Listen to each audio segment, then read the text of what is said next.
Bonjour, professeur Caroline Grenier, je suis chirurgien œsogastrique au CHU de Bordeaux et je suis aujourd'hui avec Émilie pour vous parler de la chirurgie bariatrique et du parcours du patient en chirurgie bariatrique. Il va y avoir plusieurs étapes.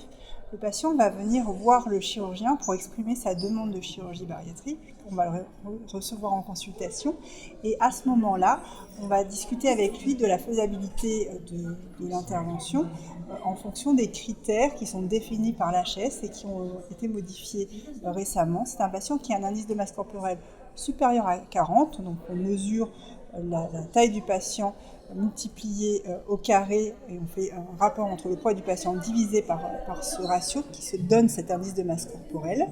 Soit il a un indice de plus de 40 et dans ce cas-là on peut s'engager dans un parcours de chirurgie bariatrique, ou plus de 35 associés à des comorbidités telles que le diabète, l'insuffisance respiratoire nocturne, la stéatose hépatique ou également une éventration compliquée. Ensuite, on va orienter le patient vers un parcours complet qui va à la fois associer une prise en charge nutritionnelle, psychologique et aussi physique, qui sera très importante et qui va durer au moins 6 mois et qui sera réalisée en partenariat avec l'équipe des USN, de l'unité de nutrition et d'endocrinologie du CHU de Bordeaux. À la fin de ce parcours, on va discuter de son dossier avec l'ensemble des personnes qui sont occupées de lui et si c'est validé, on décidera ensemble d'une intervention qui sera réalisée et ça sera le choix du patient avec la discussion du chirurgien pour aller vers cette intervention jusqu'à ce qu'on choisisse une date, qu'il rencontre l'anesthésiste et qu'il vienne dans le service de chirurgie où il va rencontrer en premier Émilie qui va nous parler de la suite. Merci. Alors, comment se passe une hospitalisation en service de chirurgie œsogastrique ? Le patient va être accueilli par l'équipe paramédicale, donc autant les infirmiers que les aides-soignants. Il va rencontrer ensuite l'équipe anesthésique. Donc le soir, il aura une alimentation et nous pouvons lui proposer des soins bien-être parce que actuellement dans notre service, nous avons mis en place une salle bien-être où on peut proposer du toucher massage, de l'hypnothérapie, un casque à réalité virtuelle et de la réflexologie plantaire nouvellement arrivée dans notre service.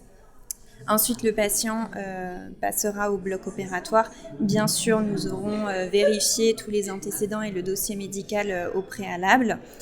Ensuite, après l'intervention, le patient passe 2 heures en salle de réveil. Nous aurons les transmissions et c'est là que notre rôle infirmier prend toute son ampleur parce que c'est nous qui allons accueillir le patient,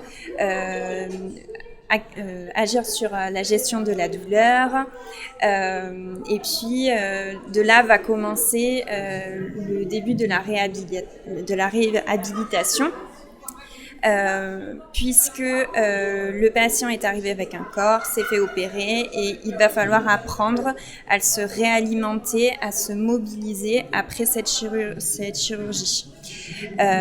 Donc nous avons un protocole ERAS de mobilisation rapide, c'est-à-dire que dès le soir même de l'intervention, il sera levé et mis au fauteuil de façon à ce qu'il puisse reprendre une première alimentation sur prescription médicale et nous allons ensuite faire une surveillance des paramètres vitaux toutes les 2 à 3 heures jusqu'au lendemain où en fonction de la décision chirurgicale, est-ce qu'il y aura une sortie dès le lendemain de l'intervention en fonction du post-opératoire, de la reprise alimentaire et de la rééducation alimentaire que nous allons faire en lien avec la diététicienne.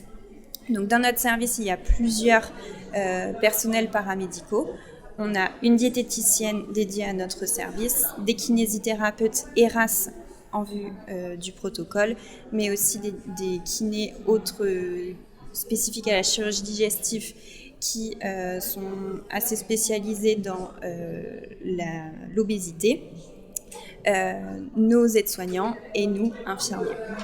Et puis, dès que le patient sera autorisé à sortir, qu'il aura été éduqué et que la réalimentation sera validée, il sera revu en consultation à 1 mois après l'opération avec le chirurgien et il y aura là encore un suivi au CSO, aux USN qui se fera à 1 mois, 3 mois, 6 mois et puis tous les ans après la chirurgie pour qu'on les suive.